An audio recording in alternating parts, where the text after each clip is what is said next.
नमस्कार राम राम मंडळी. आजचा व्लॉग असणार आहे धारणेश्वर महादेव मंदिर. तर नाशिकमधील नाशिक रोडपासून साधारण 4 ते 5 किलोमीटर अंतरावर हे देवस्थान आहे. तर इथे पोहोचल्यानंतर आपल्याला एक भव्य कमान दिसते, त्यातूनच आपल्याला महादेव मंदिराकडे जाण्याची एंट्री मिळते. व्हिडिओत तुम्ही बघू शकता की समोर जो रस्ता दिसत आहे त्या रस्त्यानेच आपण महादेव मंदिरापर्यंत पोहोचू शकतो. तर इथे एक प्रमुख आकर्षण आहे, ते काय असणार आहे ते मी तुम्हाला व्हिडिओत दाखवणारच आहे, परंतु त्यासाठी तुम्हाला व्हिडिओ शेवटपर्यंत बघावा लागेल. तर मी या रस्त्याने मंदिराच्या दिशेने निघालो आणि आजूबाजूचा परिसर तुम्ही बघू शकता कसा आहे. आणि इथे पोहोचल्यानंतर मला एक गोष्ट प्रकर्षाने जाणवली, ती म्हणजे इथे कुठेही घाण किंवा कचरा नव्हता. संपूर्ण परिसर हा स्वच्छ होता. त्यामुळे ही गोष्ट मला खूप भारी वाटली. त्यामुळे खरंच कौतुक की जे कोणी इथले निगराणी करणारे लोक असतील त्यांचं.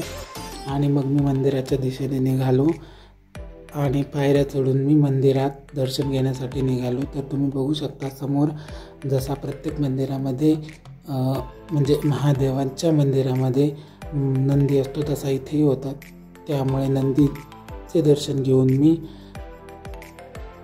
मंदिरात दर्शन करण्यासाठी निघालो, पण समोर मंदिराला लॉक होते, त्यामुळे मी बाहेरूनच दर्शन घेतले.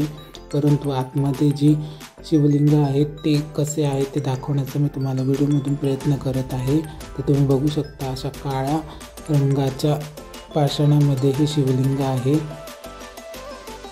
आणि मंदिरसुद्धा काळ्या पाषाणातच आहे. तुम्ही बघू शकता मंदिर कसे आहे. छोटे आहे परंतु खूप सुबक आणि सुंदर मंदिर आहे. आणि इथलं मेन आकर्षण म्हणजे ही महादेवांची मोठी मूर्ती.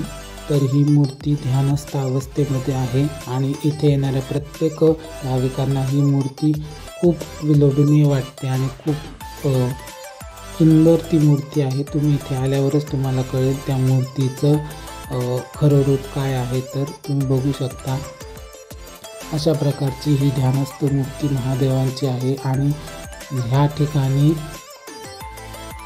दारणा नदीचा घाट असल्यामुळे ह्या ठिकाणाला धारणेश्वर असे नाव पडलेले आहे. तर तुम्ही बघू शकता व्हिडिओमध्ये अशा प्रकारे जो नदीचा घाट आहे त्याच्या कडेवर म्हणजे त्याच्या किनारी हे देवस्थान आहे.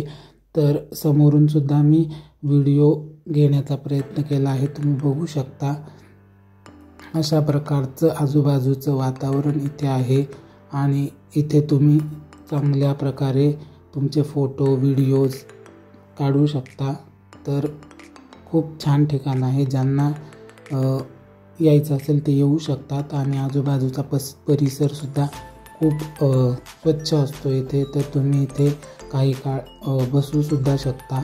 आणि नंतरून दर्शन घेतल्यानंतर मी जेव्हा ब्रिजवर गेलो तेव्हा तिथून कसा व्ह्यू दिसतो हे तुम्हाला दाखवण्याचा मी प्रयत्न करत आहे. तर तुम्ही बघू शकता अशा प्रकारे ब्रिजवरूनचा व्ह्यू आपल्याला दिसतो. आणि समोर जो दिसत आहे तो दारणा नदीचा घाट आहे. तर ज्यांना कोणी नाशिकमध्ये असेल आणि त्यांना यायचं असेल तर नक्की या.